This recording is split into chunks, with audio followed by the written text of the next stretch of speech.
Hola, hola amigos y amigas, bienvenidos y bienvenidas a ¿Por qué somos así? El podcast que busca desentrañar con un poco de humor aquellos sucesos históricos que nos definen como colombianos. Yo soy María Paulina Baena. Yo soy Sebastián Castaño. Y yo soy María Emilia Gufré. Y en este capítulo de hoy conversaremos sobre desde cuándo y por qué algunos animales se volvieron parte de nuestra familia. Desde cuándo se volvió tan común tener perros y gatos en nuestras casas. Cómo es esa historia de las mascotas y cómo ha cambiado nuestra relación con los animales a lo largo de la historia. Bueno, y estamos por fin los tres reunidos. Desde el primer capítulo no estábamos los tres reunidos. Impresionante. ¿Es verdad? Sí. O sea, el primero fue el único que hicimos en Juntos, vivo. el primero que hicimos juntos fue el primero y después María Emilia huyó a Inglaterra. Al pueblo. Huyó a un pueblo y ya ha vuelto. Entonces, nuestro primer y último capítulo juntos. Qué poético. Exacto. ¿Es verdad? Bueno, pero entonces, ¿desde cuándo consideramos a los animales parte de nuestra familia? ¿Ustedes han tenido mascotas? ¿Cómo ha sido su relación con ellas? Yo ahorita tengo perros. Cuando chiquito tuve un perro que lo mataron trágicamente. Uy. ¿Cómo? Lo mordió un Doberman. No. ¿En dónde? Al frente de mi casa. ¿Pero en el cuello? Lo estaba sacando mi papá a pasear y lo mordió. Tengo un recuerdo de mirar por la ventana y está el perrito como en el pasto, así como respirando. Ay, no, ¿Pero ¿qué murió es de eso? No, lo llevaron al ¿Agonizó? veterinario y le pusieron una inyección porque no había nada que hacer. Y después de eso duré mucho tiempo sin querer tener mascotas porque Empezamos quedé el podcast. traumatizado, claramente. ¿Y qué raza era? Era un French Poodle. Ay, no. Qué Sí. pecado, no. O sea, el Doberman en una muela se lo puso. Se lo Y puso después en de una ahí, muela. pues no volviste a tener Después mascotas. de eso ¿O qué? me parecía ahora como una vaina de psicólogo. ¿Y qué pasó luego? Después de eso... ¿Estás bien? Después de eso dejé muchísimos años de tener mascotas y tuve un gato el año pasado y me dio alergia y me tocó regalarlo. Me tocó entregárselo al Me Doberman. tocó entregárselo a mi tía, se lo entregué. Pero ahora tengo perros y ya volví a recuperar ese contacto con los animales. ¿Cuántos tienes? Tengo dos perros. Los que nos mandan los videos. Exacto. Los que estuvieron de acuerdo con este episodio. Sí, los que estuvieron de acuerdo con este episodio.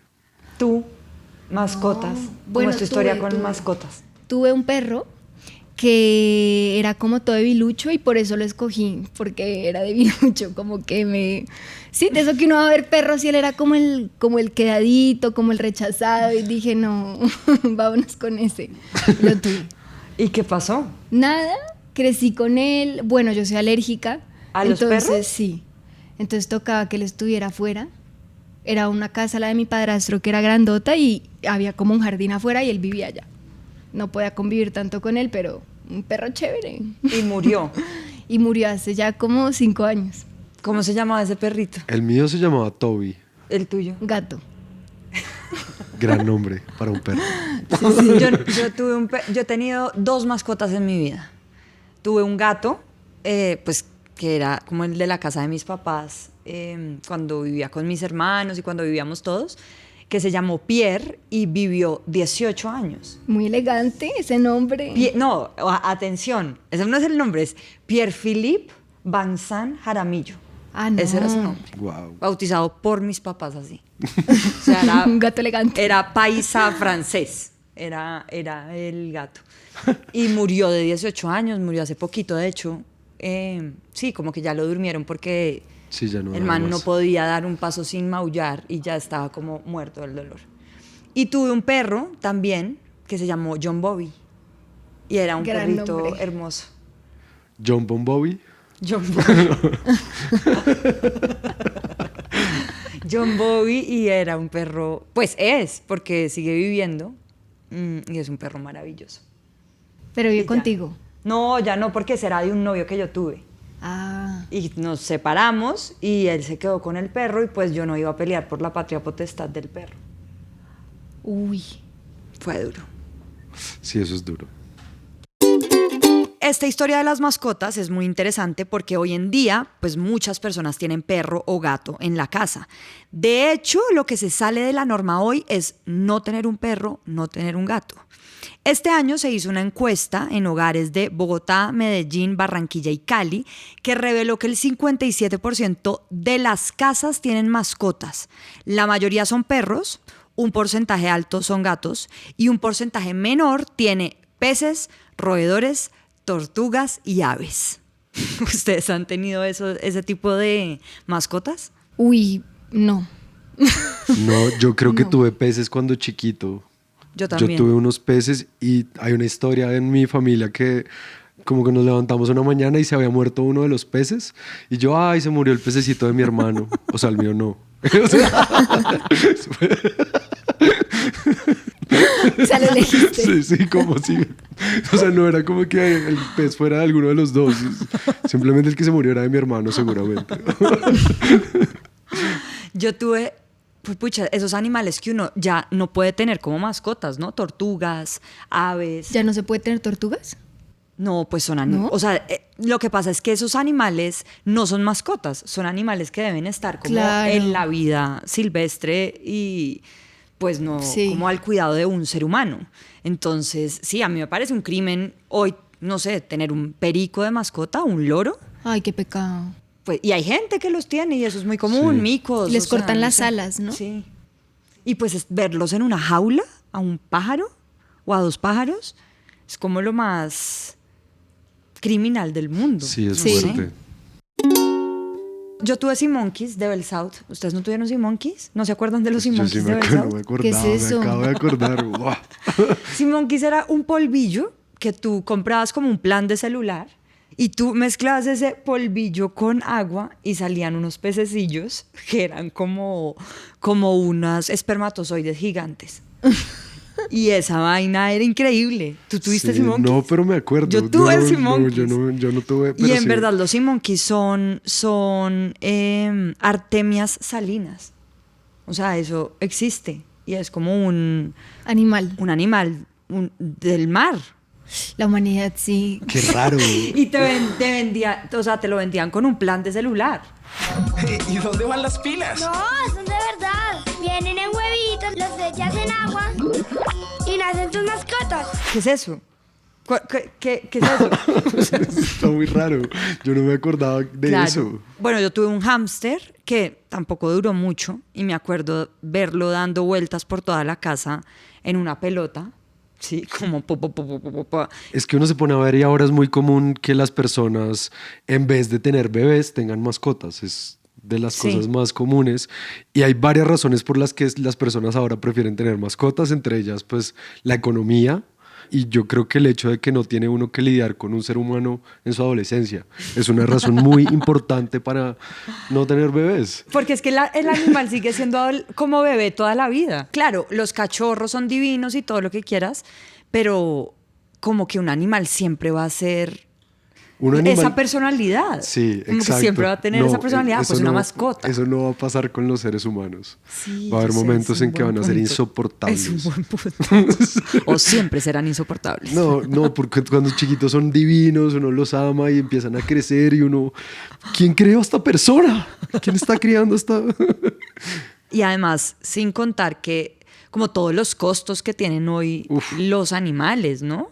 O sea, claro, ahorita tenemos animales porque en eso se diferencian a los humanos, pero hoy también son los nuevos bebés.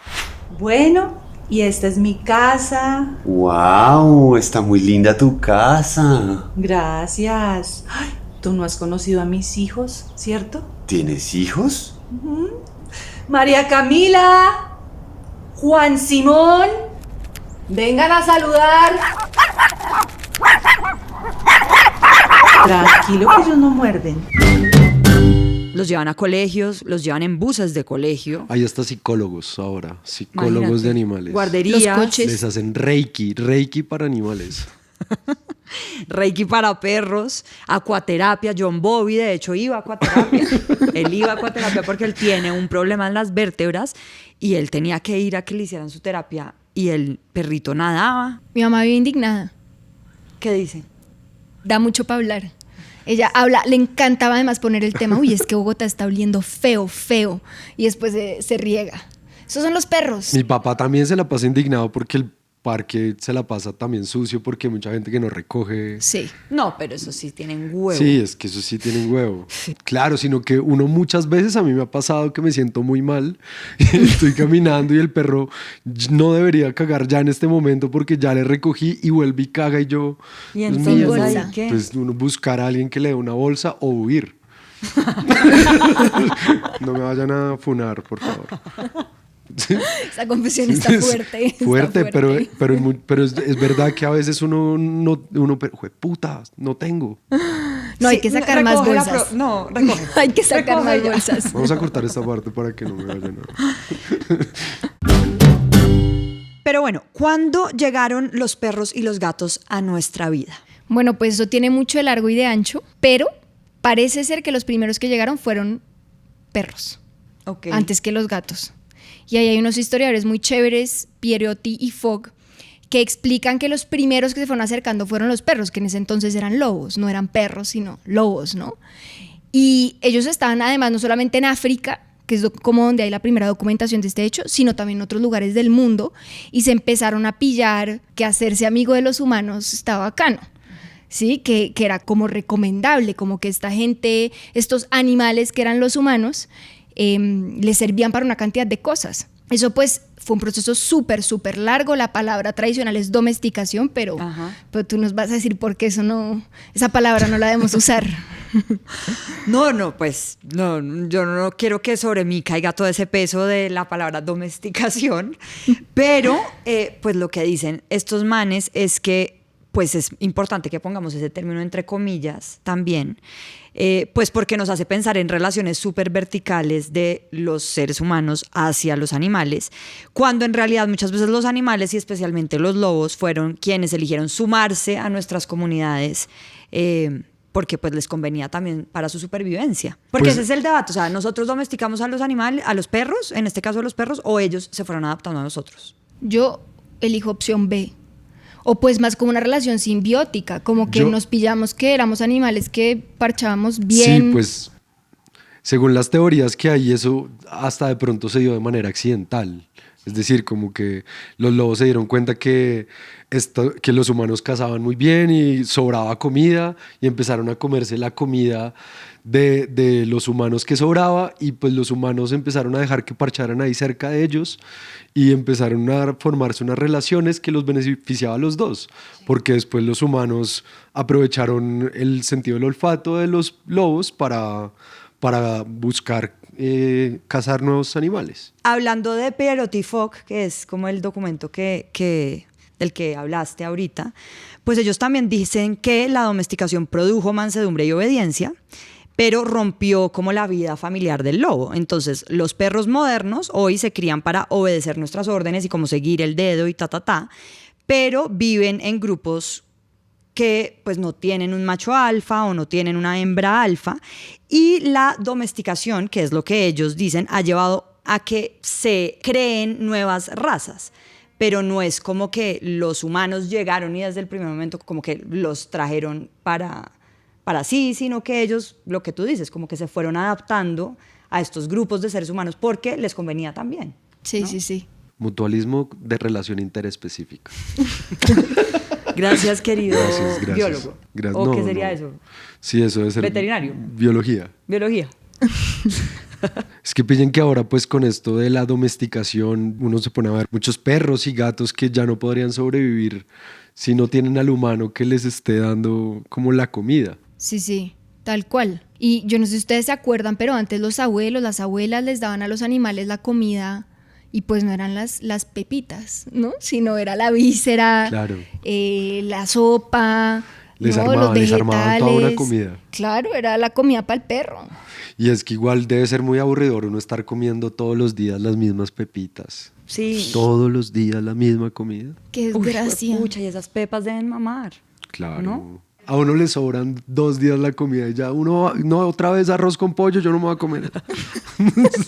Ya no más microondas. Sí, exacto. Uno hace una bandejada de lasaña que le dura 15 días y ya es como pucha.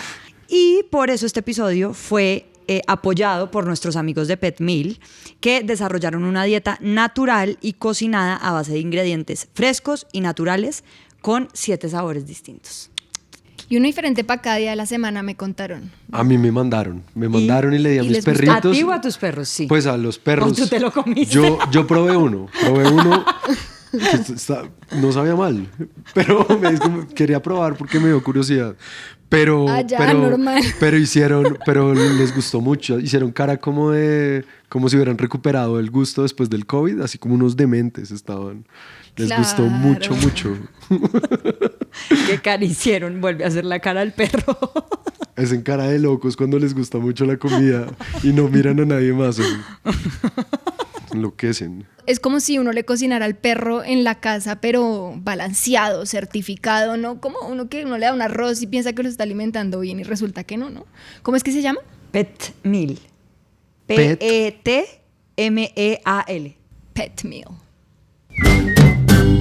Pero siguiendo con nuestro cuento, el historiador Yuval Noah Harari dice que nosotros no fuimos los que adoptamos a los perros, que originalmente eran lobos, lo que estábamos hablando ahorita, también con Pierrot y Fogg, sino que ellos fueron los que nos eligieron a nosotros. Aunque en realidad eso nunca lo vamos a poder saber, no vamos a saber si ellos nos eligieron o nosotros a ellos, pero lo que sí tenemos certeza es que hay pruebas incuestionables de que habían perros domesticados hace más de 15.000 años. Y esto escribe de hecho Yuval Noah Harari en su libro. Los perros que estaban más atentos a las necesidades y sentimientos de sus compañeros humanos recibían cuidados y alimentos adicionales y tenían más probabilidades de sobrevivir. Los perros aprendieron a manipular a las personas según sus propias necesidades. Un vínculo de 15.000 años ha generado una comprensión y un afecto mucho más profundos entre humanos y perros que entre humanos y cualquier otro animal. O sea, ellos aprendieron la ley de la rosca. Como, si yo soy lambón, me va bien con estos simios, con estos primates. Somos muy fáciles, muy fáciles. Muy fáciles, de caer. perro que gana el perro lambón. Sí, tal cual. Pero a mí me parece muy bonito lo que dice Harari.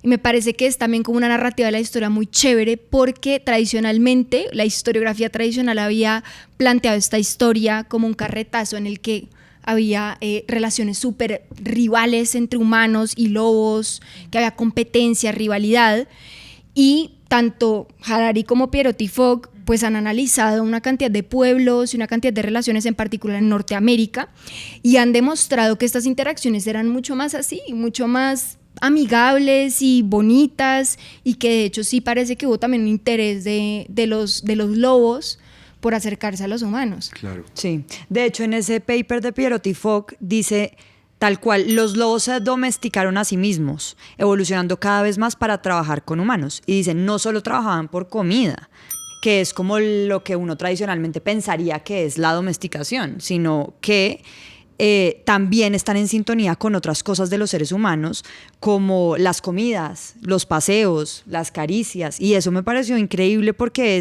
ellos mismos se fueron adaptando a los diferentes tipos de personalidad de los humanos que ellos también reconocen, y lo que dicen ellos es, eso demuestra que los perros tienen una mente también altamente desarrollada. Y eso me parece increíble. Es divino. Sí. Divino. Pero bueno, ¿cuándo empezaron los animales a convivir con nosotros? Se dice que en el periodo del Mesolítico tardío, o sea, hace más o menos entre 15.000 y 10.000 años, inició la domesticación de lobos, cuando los humanos todavía éramos cazadores, recolectores, nómadas.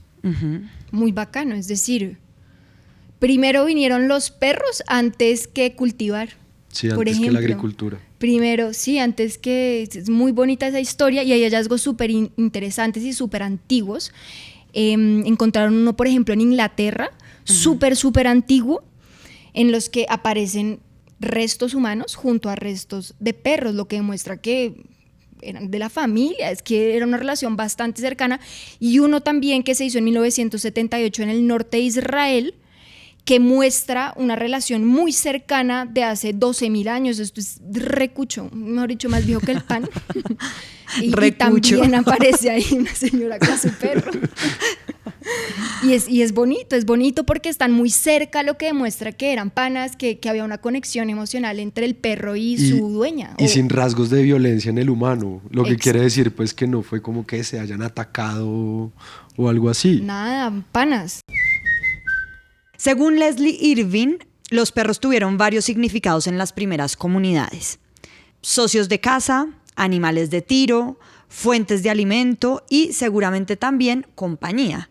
Irving dice que el proceso en el que empezaron a convivir todos los perros puede ser explicado por varias cosas. Lo primero es que tienen un periodo muy largo como cachorros, entonces pueden crear vínculos con los humanos y pues, a ver, no nos digamos mentiras, o sea, uno se derrite con un cachorro. No. O sea, es que como uno no va a crear un vínculo con un cachorro si uno ve una cosita de esas y es como... Es que imagínense al principio lo que pasó, que los lobos empiezan a parchar y uno de esos lobos queda embarazado. Y salen esos cachorritos y uno de humano viendo, pues ya quédense para siempre acá al lado. Sí, exacto. Entonces Irving dice, lo primero es que tienen un periodo muy largo como cachorros y pues eso derrite a los seres humanos, punto. 2, tienen una vida diurna y poca actividad nocturna, pues como los humanos. 3, aman jugar, aman el juego y los seres humanos también lo amamos y les jugamos y yo siento que también con nuestros cachorros bebés humanos, pues ese es el lenguaje, ¿no? El juego. Y por último, pues se comunican mucho con los seres humanos. Es una especie muy comunicativa con nosotros. Ellos hablan bien. Hablan bien. más. Hablan mejor Hablan que nosotros. mejor. En inglés. Ajá. Hello. Hello. How are you? Bueno, y para cerrar además este capítulo con los perros, vi por ahí una cita de una novelista que es Elizabeth von Arnim, que dice, que me encantó, y dice, los padres, los esposos, los hijos, los amantes, los amigos están muy bien, pero no son perros. Entonces, yo creo que esto también explica muy bien cómo esta sujeción nuestra a estos animales, como este vínculo tan impresionante que hemos tenido a lo largo de tantos años. Y pillen que también se empezaron a domesticar otros animales, ¿no? Listo, los perros o pues los lobos son los más antiguos, pero por lo menos desde hace 10.000 años empiezan a haber una cantidad de evidencias arqueológicas de otros animales. ¿Qué coincide con esto? Y ahí sí de pronto cabría más la palabra domesticación, porque ahí coincide el proceso de desarrollo de la agricultura, que eso fue como la revolución más grande, o una de las más grandes de la historia de la humanidad, y ahí ya empieza a encontrarse otro tipo de animales, las cabras, hacia el año 9000 antes de Cristo, los caballos, que se domesticaron alrededor del 4000 antes de Cristo. Y paralelamente, Harari ha encontrado hallazgos en Sudamérica como llamas, y en China, pues los cerdos. Me acordé de las cabras. ¿Ustedes han visto videos en YouTube de las cabras? ¿Han visto cómo gritan las cabras? Los invito a que se metan una noche. Van a ver 1 hora de cabras en YouTube, les va a cambiar la vida. Uf, Le alegra a uno la vida. son increíbles. Son terapéuticas. Están locas. Pues por eso una cabra loca. Están locas. Uno no las entiende de ninguna manera.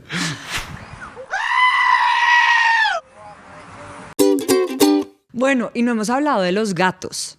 ¿Los gatos qué? O sea, la pregunta del millón, ¿ustedes son de gatos o de perros? Los dos. A mí eso siempre me parece una falsa disyuntiva, los dos. ¿Los dos? Sí, claro. Ok, nos vamos a fajardear con esta respuesta. A mí me gustan más los gatos. Pero tienes Pero dos que perros. no me vayan a oír mis perros. Pero porque me dio Y mucha este capítulo porque... es hecho para tus perros. Exacto. No, esto es traición, Es traición. Pero a mí no sé, creo que siempre me han gustado más los gatos. ¿Sí? Sí. Creo que tengo una conexión más afín con los gatos. Pero ¿por qué? Es decir... No sé. Y ya que los tuve además a los dos, pues me parece más fácil tener un gato que bueno, un perro. sí. Sí, la independencia son más de un gato. independientes, son más relajados, ellos lo buscan, o sea, no son tan necesitados como los perros. Es que los perros a veces sí son muy, muy necesitados. Y lo buscan a uno todo el tiempo. O sea, a uno le toca educarlos muy bien para que no estén subiéndose encima de uno todo el tiempo. En cambio, los gatos cuando quieren amor van y se lo dan a uno y se van. Sí, el Se gato es parecen a mí voluntarioso. un poco. El Entonces, por eso gato es un animal voluntarioso. Sí. Y el perro sí es un animal pues que da amor sin medida. O sea, como que da y da y da y necesita ese afecto también. Me acordé, hay un stand-up de Joe Rogan, el famoso tipo este que tiene podcast, y él habla que los perros, como que si un perro está con un hámster, por ejemplo, tú le puedes decir al perro como no, y el perro es como, uy, pero me lo quiero comer, pero bueno, no, acá me tratan bien, me dan comida, pues esa gente es querida conmigo, no me lo va a comer. En cambio, un gato es como en una hora ya no existe ese hámster. You got a pet cat and a pet hamster. That hamster's got an hour to live. And that's just because your cat's going to torture it for 59 minutes. Es muy cierto. Porque Sí, los gatos, sí. o sea, son sanguinarios en su Sí, ADN, sí, sí. ahí lo tienen, ellos son así. Sí, yo me acuerdo que Pierre, nosotros vivíamos en una casa con patio y él cazaba las palomas. O sea, paloma que se apareciera en ese patio, paloma que en 2 horas De iba a grave. estar con todas las plumas sobre la cama de mis papás, Claro. además. O sea, esa era como la escena. Mis papás llegaban y veían sobre su cama plumas de paloma. No. Pero Pierre lo que hacía con con los copetones y con las palomas era espicharlas, asfixiarlas. Juegan con ellos. O sea, asfixiarlas. La paloma duraba No. como, no sé, agonizando Mucho tiempo. 40 minutos. Es que son así, les gusta jugar con después sus jugaba, víctimas. Jugaba así por toda la casa, pimponeando a la paloma, y esto era un reguero de plumas por toda la casa. Una masacre. Sí, era una masacre. Pero es verdad. Sí, es verdad. Son, Bueno, O sea, son- prefieres la sangre. No es por eso que los prefiera, no. Ahora parece que es por eso. Sí, es por eso que los prefiera. ¿Y tú, Mape? Pensé que me iba a salvar de la pregunta. No, nada. Ya me llamaste a mi fajardista, te tocó a ti elegir. No, yo creo que me voy por los gatos. Me voy por los gatos.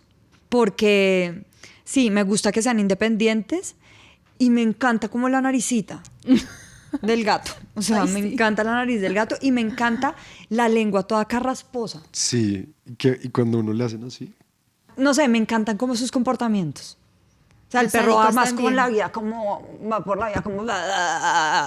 Sí, el gato es como, no sé, como este sigilo, como esta inteligencia. Es muy inteligente.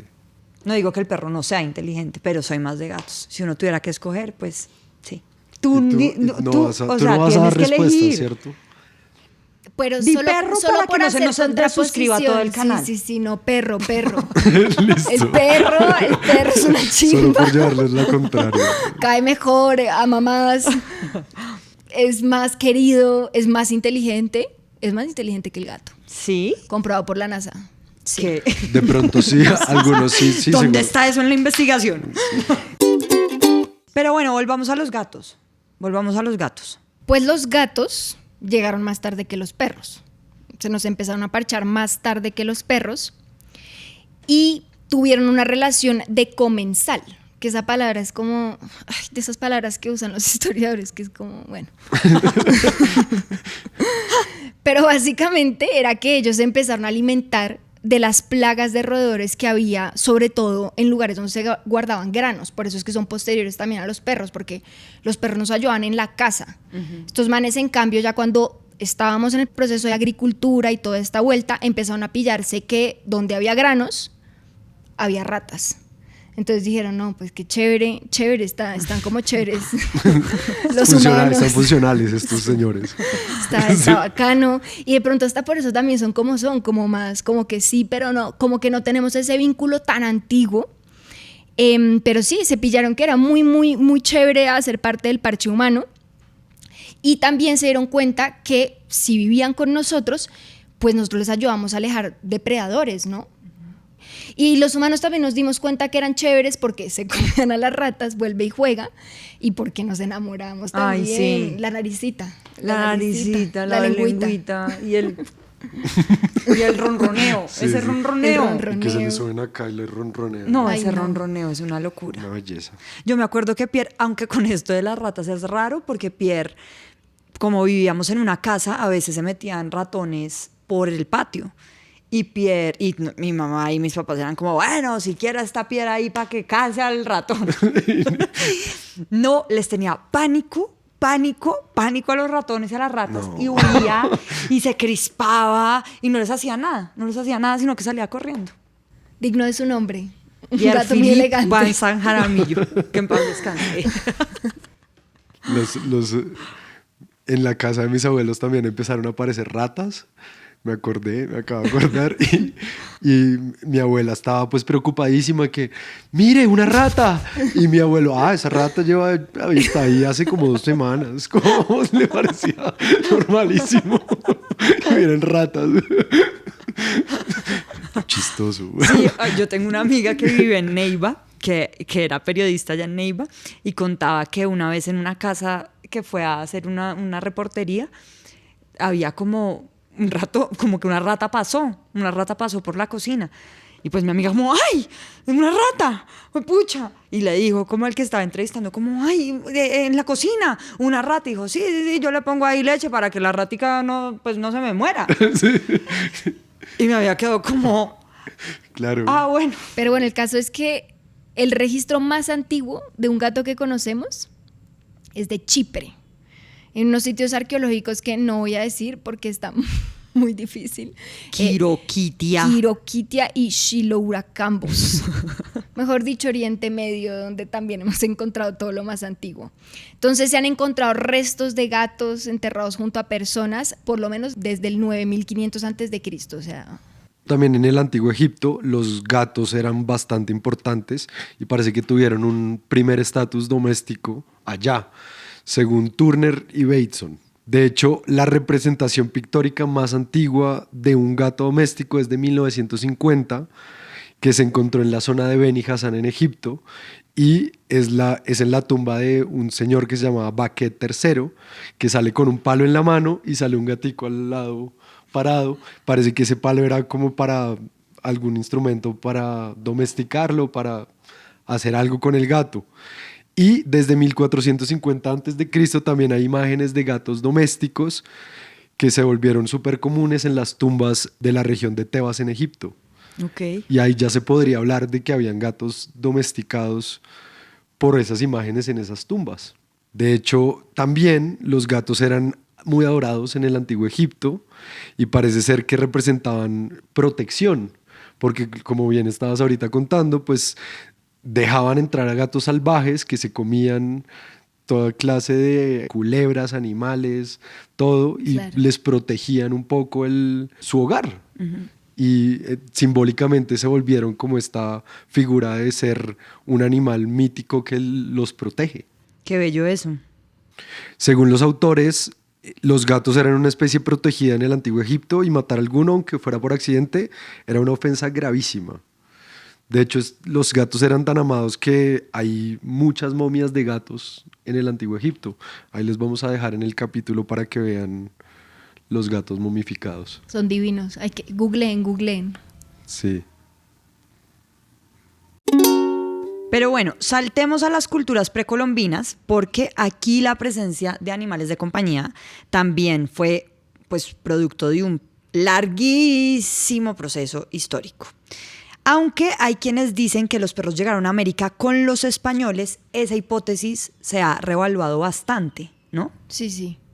Sí, eso se ha revaluado, sobre todo porque hay crónicas de cuando los españoles llegaron acá que relatan que se encontraron con perros. Entonces, por ejemplo, en Cristóbal Colón, en una de sus bitácoras, habla de que los Arawak en el Caribe tenían perros y mastines perdigueros. De hecho, yo me puse a buscar qué era un perro perdiguero, o sea, no tenía ni idea qué era eso.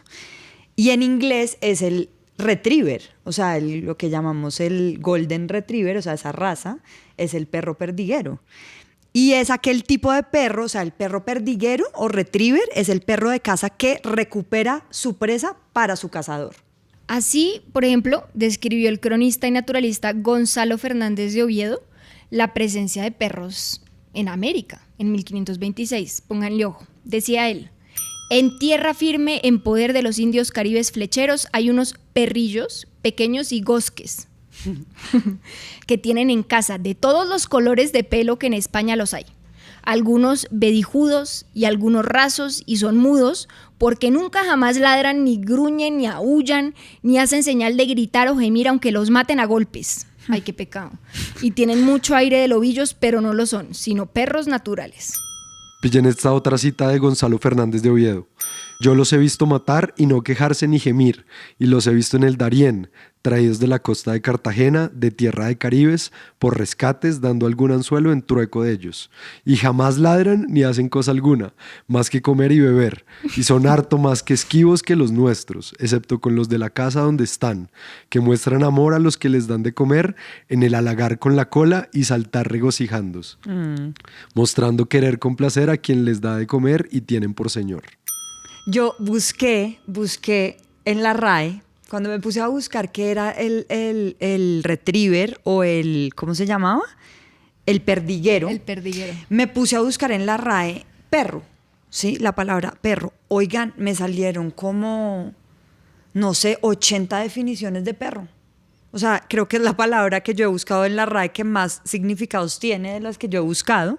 Y me pareció impresionante, o sea, me pareció impresionante ver algunos usos de la palabra perro que, pues, no tenía ni idea. Entonces, pues, obviamente me produjo curiosidad como el perro gosque, que es, ellos lo definen como perro pequeño, muy sentido y ladrador. O sea, el perro gosque ladra. Ese sí es ladrador. Pero para mí el gosque era el perro, pues, que no tiene raza, ¿no? El perro faldero, por ejemplo, se le llama así porque está en las faldas de las mujeres. O porque también se le puede decir al perro que acompaña de una manera asidua y servil a alguien. Vi, por ejemplo, el perro galgo, que ahorita que estuve en Madrid me impresionó mucho ver al perro galgo en todos lados, o sea, como que es el perro español por excelencia. Y además me acuerdo de esta película, ¿cómo se llama esa película? El Club. El Club. ¡Oh! Vean esa película. Bueno, es muy buena. Gran película. Es una película de unos curas chilenos, abusadores, sí, además. Que hicieron, ajá. Que los mandan como a un pueblo muy remoto en Chile y los esconden allá en una casa como especial para curas abusadores. Y ellos se dedican a entrenar perros galgos. O sea, eso es como su... Sí, empiezan a entrenar perros galgos para competencias. No, es una peliculota, por favor, véansela. Ah, bueno, y me impactó también de la RAE cómo los define, como la precisión con la que los define. Entonces, digamos, el perro galgo dice, perro muy ligero, con la cabeza pequeña, los ojos grandes, el hocico puntiagudo, las orejas delgadas y colgantes, el cuerpo delgado y el cuello y la cola y las patas largas. Me impresionó, por ejemplo, el perro mudo. Yo no sabía que al mapache, el mapache le dicen perro mudo. Ah, sí. ¿Tú sabías? No, mentira. De hecho, tengo uno en mi casa. Sí. Tengo un perro mudo allá. Que nunca se escucha. Y bueno, expresiones, ¿no? A otro perro con ese hueso, echarle los perros a alguien, estar como los perros en misa, morir como un perro, que no, es morir solo y desahuciado. Y esto también me recordó a una campaña del Parque Explora que me parece espectacular, que es los insultos como animales. Se llama Los Más Bellos Insultos. Y es una campaña que justamente buscaba exaltar la diversidad de los animales y cómo nosotros utilizamos algunos animales para insultar a las demás personas. Entonces ellos lo que dicen es como los más bellos insultos: vaca, gallina, perra, pato, burro, zorra, baboso, mariquita, grilla, arpía. Entonces me encanta cómo revierten toda la lógica de cuando vaya a insultar, o sea, si va a intentar insultar a alguien diciéndole grilla o diciéndole babosa o diciéndole lo que sea, tal vez es un elogio y no se lo merezca, porque estos animales tienen unas propiedades increíbles. Acá utilizamos mucho a los animales en nuestro lenguaje común. Sí, total. Con los buenos días, muchachos. Tengo un mico en ese cuello. Mucho burro, ¿durmió mal? No, que va, puro estrés. Es que estaba manejando la mula, no me di cuenta y me parqué en cebra. Y justo llegaron unos tombos más culebras. Es que esas ahí son unas ratas, perro. Le toca estar mosca con esas cosas. Pues, es que me hace falta avisparme a veces. Muy pollo yo. Tiene que tener cuidado, que se queda sin camello y después nos toca hacerle vaca para mantenerlo. Uy, no me mame gallo así. Bueno, pero ¿qué registros hay de la relación de animales y comunidades humanas en América antes de la llegada de los españoles? Hay evidencia, sobre todo en lo que hoy es México, y hay una cantidad de nombres muy chéveres además para diferentes tipos de perros que había ahí. Entonces están los Itzcuintle. ¿Qué tal cómo va mi azteca? Acá es mejor. Perro común. El Soloitzcuintle. Perro pelón mexicano. El Tlachichichi. Perro enano. Yo tengo la teoría de que Itzcuincle viene de escuincle, pero no lo he podido comprobar. De ahí sale escuincle. No lo he podido comprobar. Yo estoy de acuerdo con esa teoría, tiene mucho sentido. Yo también. De ahí debe venir. Escuincle. El caso es que, según Valadez, los perros tuvieron un papel muy importante en las sociedades prehispánicas. Pillen, fueron alimento, ofrenda, compañía para vivos y muertos, trabajadores asalariados, modelos, símbolos calendáricos, símbolos divinos, personajes en cuentos, en tradiciones populares, en mitos, dioses y compañeros de estos. Fueron todo. Fueron todo, puta vida. Bueno, ¿y en Colombia qué? Aquí la historia no está tan chévere, porque si vieron esas crónicas que leímos que evidencian o pues que narraban que había como unos perros que traían, sobre todo por el Darién, sí, como parecía que los traían de Centroamérica. Uh-huh. Pero los hallazgos arqueológicos que ha hecho nuestro arqueólogo que amamos, Langebeck, dicen que parece que aquí no había tanto perro.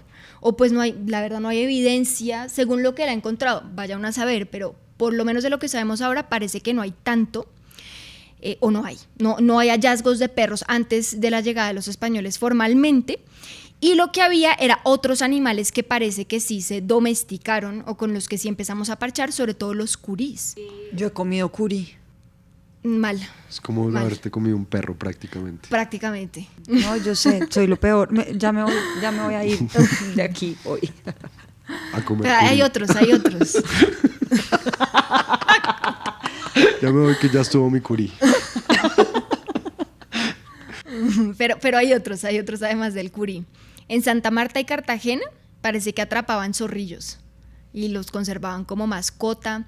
Se sabe, por ejemplo, que también los pájaros eran animales súper importantes y como que lograban guardar relación con ciertas comunidades. No los atrapaban en jaulas, no me hagan esa cara, pero sí también eran como animales importantes y con los que se relacionaban, que muchas veces hablaban cuando venía peligro, pero perros no, gatos tampoco, aunque felinos sí, de eso ya hablaremos más adelante, pero felinos sí eran importantes. O sea, los curíes, básicamente. Básicamente sí. Que es como tener un hámster pero gigante. Es como tener un hámster que uno no espicha durmiendo. Básicamente. Y hablemos de los perros en Colombia, porque parece ser que ya había perros en Colombia, pero no se puede saber a ciencia cierta si algunos restos que se encontraron corresponden a perros recién llegados con los españoles o si ya estaban acá, ¿no? Langebeck dice, nuestro arqueólogo favorito, dice sobre esto que Gonzalo Jiménez de Quesada encontró perros en el territorio muisca y decía que los indígenas los tenían en sus casas para entretenerse. También en Oveja Sucre se encontraron 3 entierros indígenas entre el siglo XV y el siglo XVII, donde había huesos de animales como gallinas, gallos y perros. Pero además de esos hallazgos, no hay mucho más. Es decir, pocos hallazgos y de gatos ni una, lo que les decía. Eso sí, mucha reverencia a los felinos, ¿no? El jaguar aquí ha sido importantísimo, sobre todo para las diferentes culturas amazónicas, pero como tal los gatos, el gato de hoy, el gato de la casa, no. El caso es que la relación de las culturas indígenas con los animales antes de la llegada de los españoles era muy variada. Unos, por ejemplo, como los chibchas, según Langebeck, creían que los animales eran propiedad exclusiva del ser humano. Uno podría decir ahí entonces que la relación era más vertical, lo que hablábamos de la domesticación así como pura y dura. Pero en otras comunidades no había una diferencia tan marcada entre el mundo de los humanos y el mundo de los animales. Era como más horizontal si se quiere. De ahí ese concepto de animismo, entre comillas, que se refiere a la idea de que los animales tienen un alma y que están dotados de atributos como más parecidos a los de las personas. Y en otras culturas, por ejemplo, como los Kogi, se asoció a los animales con deidades, y esto se puede ver en cerámicas y en orfebrerías que ellos hacían, donde reproducían y hacían a aves, a felinos, reptiles, Y algo de esto responde a nuestra relación con los animales y con las mascotas, pero no del todo. Entonces, nos toca irnos otra vez a Europa para entender nuestra relación actual en Colombia con los animales y en particular con los gatos y perros. Sí, porque es que creemos que solamente las comunidades o las culturas antes de que llegaran los españoles tenían como esta relación mágica y sagrada con los animales, o que creían, iba uno a ver y resulta que en la Europa medieval, que finalmente fue la gente que llegó acá, ellos también tenían una relación sagrada con los animales, o creían que los animales eran sagrados, les atribuían una cantidad de significados bíblicos súper interesantes, tenían una cantidad de supersticiones en torno a los animales. De hecho, nos pusimos a mirar el bestiario medieval de David Batke. Se los vamos a dejar en la página para que se metan a ver, divino. que es una demasiado belleza. lindo y recoge muchos de los grabados medievales de animales y explican en detalle qué representaba cada animal dentro de la cosmología medieval. Entonces, por ejemplo, en este bestiario se dice de los perros que los perros no pueden vivir sin los hombres. Hay varias clases de perros: los que guardan la propiedad de su amo, los que son útiles para cazar animales salvajes o aves y los que vigilan a las ovejas. Un perro cura sus propias heridas lamiéndose y un perro joven atado a un paciente cura las heridas internas. Un perro siempre vuelve a su vómito. Cuando un perro está nadando por un río mientras sostiene carne en la boca, si ve su propio reflejo, dejará caer la carne que lleva mientras intenta coger la carne que ve en el reflejo. Muy lindo. Bello, bello. Sí, además que representan y muestran mucho la lealtad y incluso le atribuyen capacidades curativas a los perros. Ahora tienen dos caras, ¿no? Está la cara del perro y la cara del lobo, que son como las dos caras del sí. perro, que también reflejan al ser humano. De ahí yo creo que también que hablemos tanto del perro, como para referirnos a los humanos, porque en la tradición medieval es como que el perro tiene dos caras. Por un lado es el perro leal y por otro lado es el lobo que no es chévere. Los gatos eran otros que no caían bien. En la mitología medieval eran sucios, odiosos. Hay un bestiario muy bacano también de estos medievales de Tomás de Cantiempre, que habla muy mal de los gatos, muy mal. Dice que son súper enamorados de su propia belleza y que son malos, son malos. Se asociaba mucho al paganismo y a la brujería, ¿sí? Como esta idea del gato como algo medio satánico, viene mucho también de estos tratados medievales y de estos bestiarios medievales, pero pues eran muy comunes también tenerlos como animales domésticos en las casas medievales. Sí, yo también me puse a explorarlo como con otros animales y me puse a mirar, digamos, al caballo, que me encanta. Y dice algo divino del caballo y es como estos animales son siempre como que tienen el espíritu elevado. Entonces son como animales libres y tienen unos significados muy chéveres. Y de la cabra también, no sé por qué mire la cabra. Ah, no, ya sé por qué mira la cabra y ya sé por qué mira el caballo. La cabra la miré porque la cabra es el símbolo capricorniano. Entonces yo quería saber si había algo ahí mío que se pudiera ver en la cabra. Y no. O sea, dice como a las cabras les gusta vivir en lo más alto de las montañas. Tal vez, no sé. Tal vez como gritan. ¿A ti te Gritan gusta? igual. Tal vez por lo fritas que están, por lo Sí, locos. exacto. Pero no, como que siempre buscan como el camino difícil y siempre están como viviendo en unos lugares. ¿No han visto que las cabras como que se ponen en unos lugares en las montañas todos raros? ¿Y por qué busqué al caballo? Porque yo nací en el año del horóscopo chino del caballo. Pero miren ese bestiario si quieren como explorar más de los significados de los animales, que es bellísimo. Se lo recomendamos, que es muy lindo. Pero bueno, siguiendo con nuestra historia de los animales y de los humanos, en las sociedades rurales los animales cumplían funciones muy claves para que la gente pudiera vivir. Daban materia prima para hacer ropa, como por ejemplo las ovejas para la lana. Los gatos y los zorros también servían para abrigarse y la gente más elegante del norte de Europa usaba pieles de ardilla. Las vacas daban leche y carne. Ya vimos que los gatos pues cazaban a los ratones que eran plagas, ¿no? Y hablando de las vacas, la vaca medieval era muy diferente a la vaca de ahora. No es como esa vaca en corral que vive con un resto de vacas, sino que imaginémonos en esa época como muchos bosques y finquitas pequeñas, como parcelas pequeñas que tienen ahí la gente. Entonces la vaca es medio libre. Entonces viene a la casa, pero también va al bosque. Europa no era la gran fábrica que es hoy en día, sin bosques, ¿no? En ese entonces era muy lleno de bosques. Eran mucho más pobres, por ejemplo, las sociedades medievales que lo que fue el Imperio Romano. Entonces, los animales eran de menor tamaño. Eso es muy frito porque los hallazgos arqueológicos han demostrado que los caballos, las vacas durante el Imperio Romano, que era como pues esta sociedad súper rica y que tenía como un sistema muy bueno para alimentar a los animales y toda la vuelta, tenía caballos grandes, tenía vacas grandes, tenía un ganado más similar a lo que conocemos hoy en día o a la idea que tenemos hoy en día del ganado. La vaca medieval era una vaca pequeña, el caballo medieval era un caballo pequeño. Era un pony. Era un pony. Tal cual. Y vivían de acá para allá, como que no, eran medio libres, por así decirlo, que también es una idea muy bonita. Y siguiendo con este tema de las funciones que cumplían los animales, pues lo que ya dijimos, los perros ayudaban a cazar, los gatos controlaban las plagas y se comían a los ratones.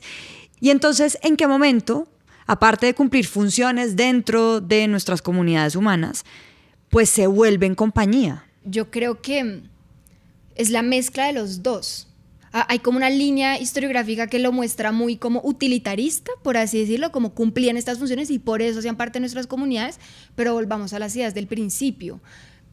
También hacían parte de nuestras comunidades porque también les convenía, y sobre todo en la época medieval pues teníamos conexiones muy profundas con estos animales, con estos seres vivos, ¿no?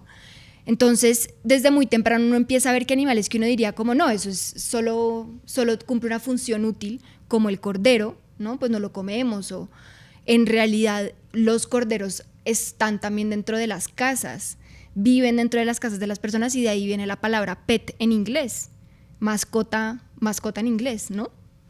Que se refiere a esos corderos pequeños que se quedaban dentro de la casa y que la gente criaba dentro de la casa. O también la palabra mascota, que también aparece en la Edad Media y que se refiere a animales que traían buena suerte y que convivían entre la casa y el campo, que eran medio libres, medio no libres, ¿sí? Entonces yo creo que cumplen la doble función. Son panas y también nos dan lechita, pero también son y nos panas. Dan buena suerte. Y nos dan buena suerte. Que de hecho, no sé cómo se dirá en francés, pero es mascote. Mascote, no sé cómo, mascote. Mascotte. Exacto. Así lo diría tu gato Pierre. Mascotte. Mascot. One more time. Mascot. Pero que significa amuleto. Sí. Que es demasiado lindo. Voy a ver si tengo mascotas para llenarme de suerte. Mascotas en gran formato, pequeño formato, mediano formato. De pronto, si tienes mascotas más grandes, tienes más suerte. Y de bota. Ya me acabas de resolver la vida. Un caballo de una. Bueno, pero lo importante de todo esto es que igual lo que vamos viendo es que para estas sociedades que eran rurales, los animales eran muy importantes, eran como una parte fundamental de la sociedad. Y había juicios de animales, que es una cosa muy loca, porque si un animal, por ejemplo, un burro se comía algo del vecino, una vaca cometía alguna cosa, un perro hacía alguna maldad, los llevaban a juicio para que se pudieran defender, o sea, los consideraban sujetos de derechos. Es que no había concepto de ciudad versus campo, ¿sí? Era, todos estamos juntos en esta vuelta, en el campo, y todos trabajamos para la supervivencia de todos, era otro mundo. De hecho, los perros, los gatos y los corderos eran compañía en esa época. Los perros eran súper amados. En el bestiario del siglo XIII de Proprietativus Rerum dicen esto: nada es más diligente e inteligente que el perro, porque tiene más inteligencia que otras bestias, y los perros saben sus propios nombres, y aman a sus señores, y defienden las casas de sus señores, y se ponen voluntariamente en peligro de muerte por sus señores, y corren a tomar presa con sus señores, y no abandonan los cadáveres de sus señores. Ay, no, eso es muy lindo. Divino. Muy lindo. Pero además, esto de los nombres es increíble, ¿no? Que respondan a los nombres. O sea, y además hoy como todos los nombres que vemos que les ponen a los perros es absurdo. O sea, nombres de poetas. De filósofos. Platón. De dictadores. La otra vez vi un perrito como un salchicha así, que se llamaba Benito. Y yo, músico, Beethoven. Dios. En esa época también era común tener gatos como mascotas, y también les ponían nombres y los alimentaban y los cuidaban igual que a los perros. Había un tercer animal que era bastante común y era el mico. Pero eso sí, los micos eran para la gente más rica, de la nobleza, y además se importaban de Asia y de África. Tal cual. Y a propósito de la riqueza, hay un dato muy interesante, y es que cuando había pestes o como situaciones muy complicadas y mucha pobreza y ruina y desastres, como por ejemplo durante la peste negra, que la gente estaba muy quebrada, se comían a los perros y a los gatos. Entonces, es como pesado. ahorita. Ahorita no, mentira ya, perdón. ¿Nos va a Pues, tocar en ¿cómo? esta recesión? Como No sé. El caso es que es muy diciente el hecho de que hoy en día tengamos tantos perros y gatos, porque eso demuestra que estamos mejor que antes. Pero bueno, vámonos otra vez al continente americano, ya sabiendo el lugar que ocupaban algunos animales dentro de las familias en Europa en la Edad Media. Y eso explica por qué ciertos animales llegaron aquí con la conquista y con la colonia. Hay un cronista, Alfredo Bueno Jiménez, que dice que se embarcaron becerros, cabras, ovejas, cerdos, gallinas, caballos y perros, entre otros. Es decir, aquí vino una animalada. ¿Cuál es la historia de esa llegada de los perros europeos? Porque hubo unos que estaban dispuestos para la guerra. Esa historia es bien densa. Había perros con diferentes funciones de los que se trajeron. Entonces estaban los alanos o lebreles, que eran perros de guerra. Venían para la guerra. El lebrel español o galgo, que era empleado para la caza. El mastín, que acompañaba y vigilaba rebaños de ovejas. El podenco, palabra que ya no se usa, que cazaba animales pequeños. Y el sabueso, que era empleado para rastrear. Sí, los de buen olfato, los Exacto. sabuesos. Y ya a partir del siglo XVI, pues empezaron a ver como de todos, ¿no? Entonces hay un señor Víctor Manuel Patiño que decía que había galgos, perdigueros, que son de los que tú hablaste, podencos y gosquillos. Y los perros de guerra jugaron un papel clave en el proceso de conquista. De hecho, según Bartolomé de las Casas, hubo un proceso muy violento que se llamaba aperreamiento para referirse a la práctica usada por los españoles para dar muerte a los indígenas con perros furiosos, una cosa horrible. Hijo de pucha. Y de hecho también hay un texto de Soledad Acosta hablando de cómo usaban a estos perros para reprimir y para mantener el orden en la esclavitud. Y les voy a leer una parte que es bien fuerte. Enseñaban y adiestraban a los perros para esta infame cacería, vistiendo con un cuero de negro un maniquí lleno de carne. Y cuando los animales estaban hambrientos, los soltaban para que devorasen el interior del maniquí. Naturalmente, después de esto, un negro representaba para ellos su alimento, y no bien le veían cuando le despedazaban para comérsele. Parece que en algunos estados de Norteamérica empleaban de la misma manera a los perros para someter a los negros alzados. No es, pues, justo culpar a los españoles solamente por su crueldad para con las razas sometidas, puesto que los ingleses han obrado con igual inhumanidad al respecto de sus esclavos. Demasiado pesado. Uf. Bueno, pero no solo los perros participaron para la guerra y para estas labores horribles, sino que también sirvieron de compañía. Tal cual. Además fue muy chistoso porque durante la época colonial hubo dos tipos de perros y yo creo que de ahí viene mucho de cómo nosotros identificamos a los perros de raza, que eran los de los españoles, y los perros gosques, que eran los de los indios también entre comillas, ¿no? Entonces pillen esta cita. Otros hay muy pequeñitos que los llaman de faldas, muy agraciados y de vivo instinto, de pelo muy dócil que parece de seda. Estos los crían los señoras y nobles como para los entretenimientos y suelen aprender habilidades racionales.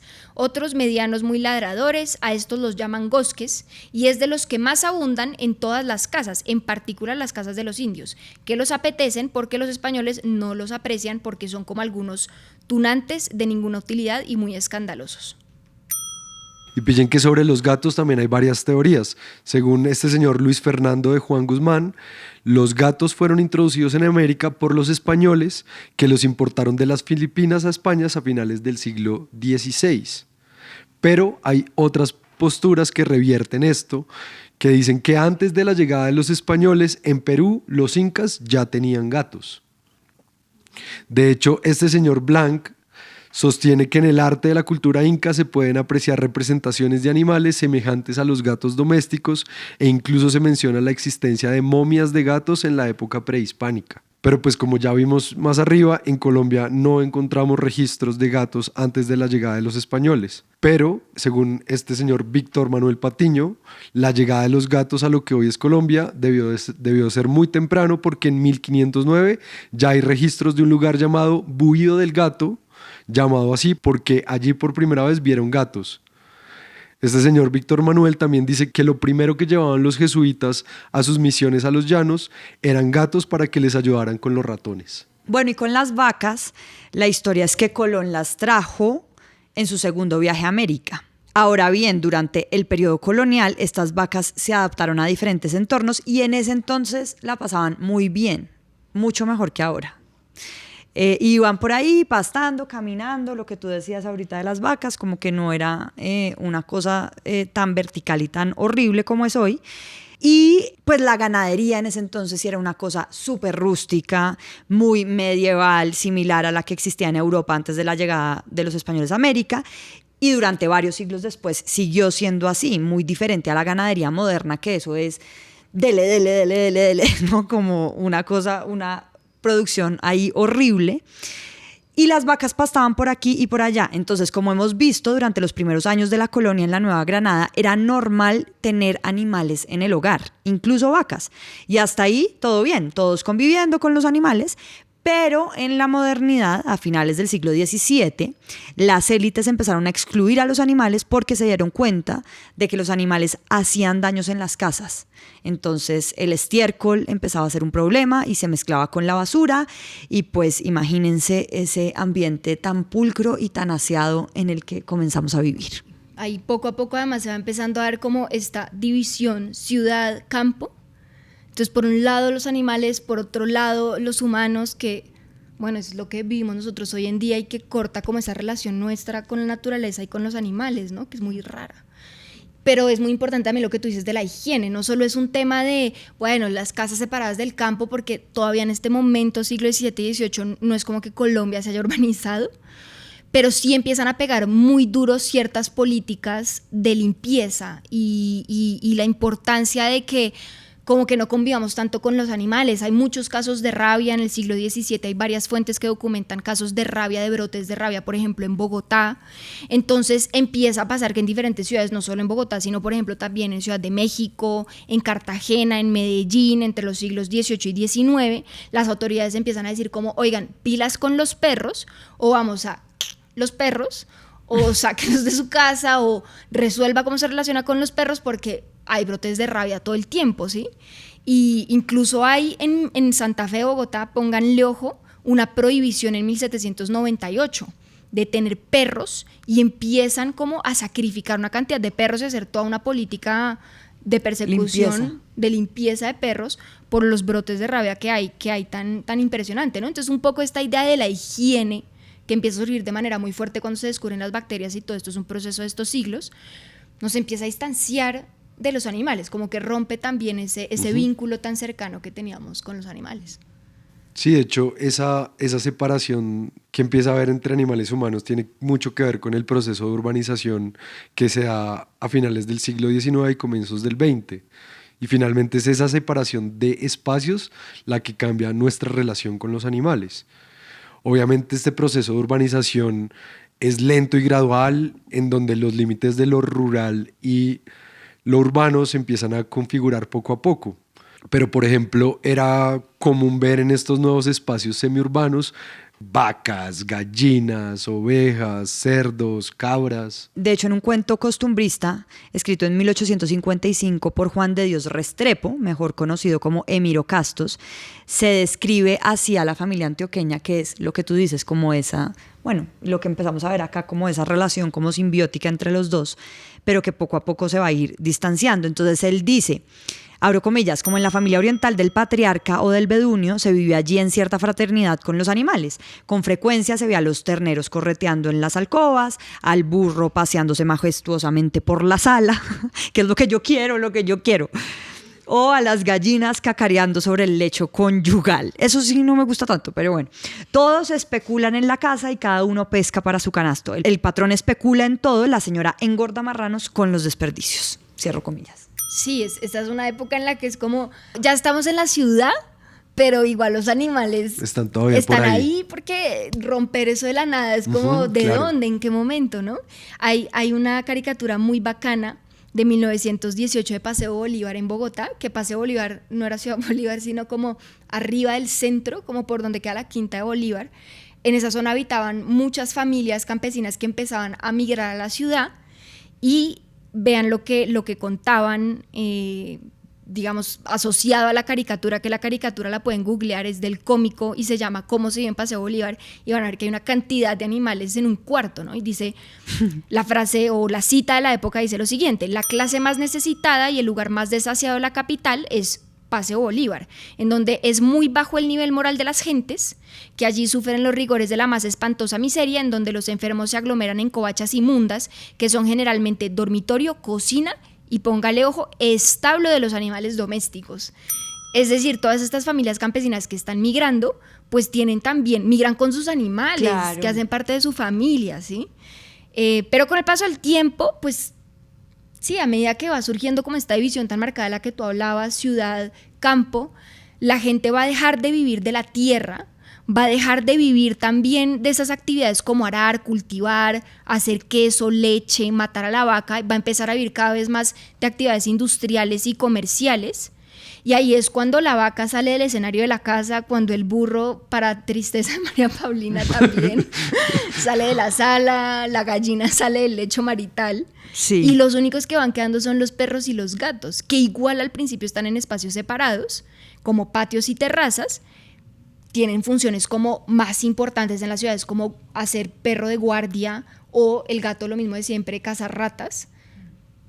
Pero pues sí, como que ya hay otros animales que van pasando a lo que es, entre comillas, el campo. Con eso que dices de estas personas que empiezan a migrar del campo a la ciudad, eso me recordó una exposición que yo no sé si ustedes se la vieron, la de Jesús Abad Colorado, del conflicto, sí, que muestra todos los animales, lo que significaba para todos los desplazados sus animales. Entonces uno veía muchas fotos de los campesinos cargando a sus cerdos, cargando a sus gallinas, sí, a sus pollos. Había una, me acuerdo, que era como unos paramilitares que tenían un jaguar.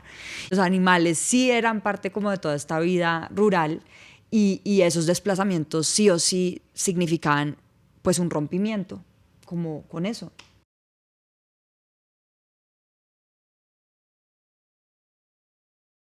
Con el paso del tiempo, a medida que fueron surgiendo técnicas modernas para resolver este problema de las ratas y de la seguridad y de la higiene, el rol de los animales dentro de las familias cambió al de animales de 100% de compañía. Además, a medida que las ciudades se fueron volviendo más pobladas y fuimos viviendo en cajas de fósforos, ¿sí?, de 25 metros cuadrados, que cuestan 3 millones de pesos el arriendo. Que son todas idénticas, además. Y que se oye todo. Pues ya no había patio, ni terrazas, ni jardín, entonces los perros y los gatos... Pa' dentro. Sí, empezaron a habitar con nosotros y a meterse en nuestras cobijas. Hay varios puntos que evidencian este cambio en nuestra relación con los perros y gatos. Uno es que surgen industrias dedicadas a hacer comida especial para gatos y perros desde finales del siglo XIX, como Pet Meal, patrocinador oficial de este capítulo, por ejemplo. Otro es que surja la profesión de veterinaria oficial de bata blanca a finales del siglo XVIII. Y otro punto importante es que surgen las sociedades de protección animal, que de las más antiguas acá en Colombia es la de Medellín, que surge en 1917, o sea, hace ya bastante tiempo, es decir, lo cual además tiene mucho sentido porque pues la zona Antioquia es de las primeras en industrializarse, ¿no? Como que ya la mascota empieza a adquirir como ese significado de animal de compañía, ¿no?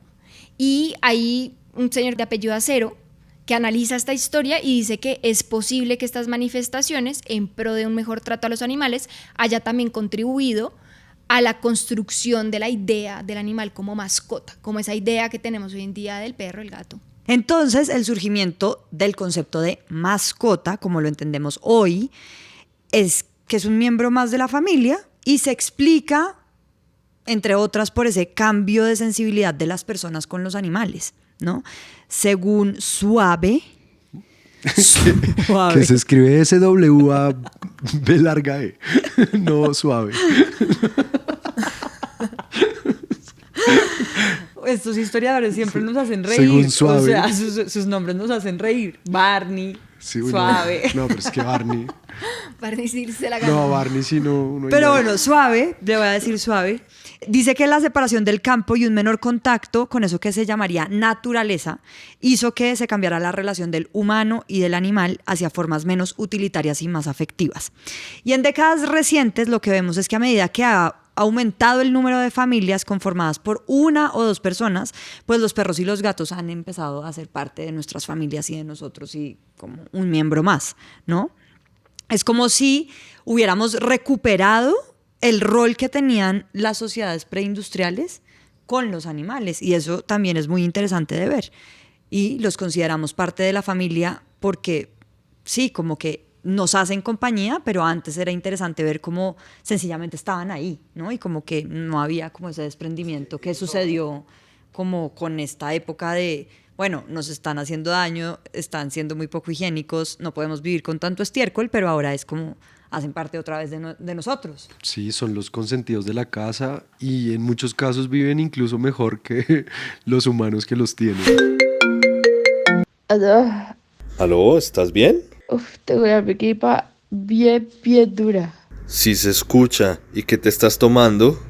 No, nada. Pero te tienes que tomar algo. Es que Bigote se enfermó. Quédate quieto, gordo.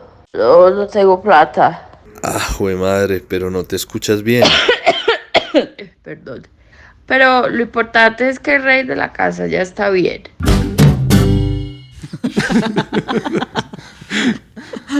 No se preocupan por poner el pan en la mesa. No tienen que hacer nada. Viven como unos pachas. Mientras los perros y gatos cada vez gozan de una mejor vida, hay otros que paila, que no contaron con esa suerte, como las pobres vacas, como los pollos, como los cerdos.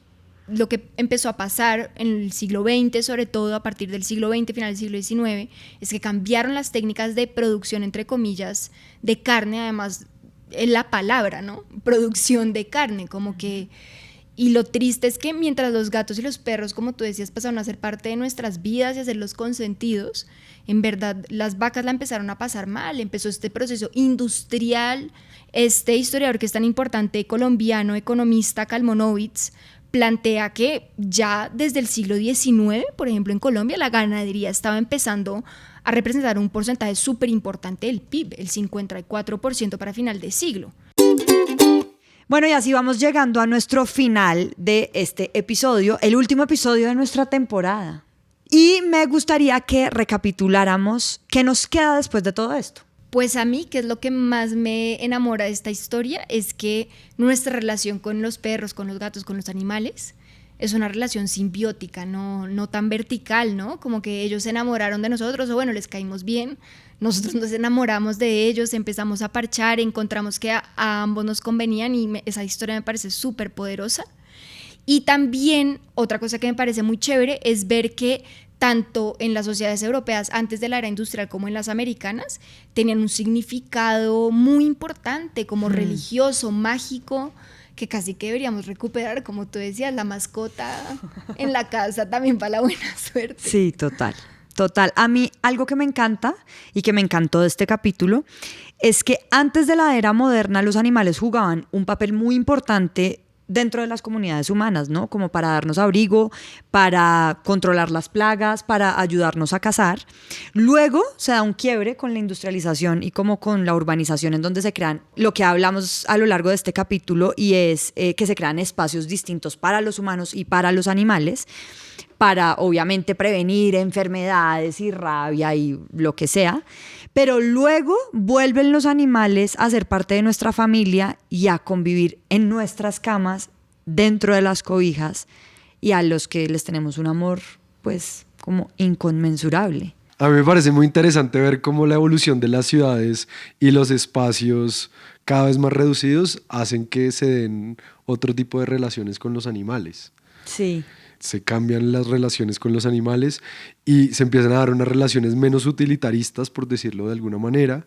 Y otra cosa que me parece curiosa es que tenemos animales que amamos, como los perros y gatos, Pero otras especies no contaron con tan buena suerte, que además antes sí los amábamos, como las gallinas y las vacas. Sí. Y es muy irónico ver que esos animales que antes eran parte de nuestra familia, ahora nuestra relación es cuando los vemos en un supermercado como carne industrializada. Sí, así es.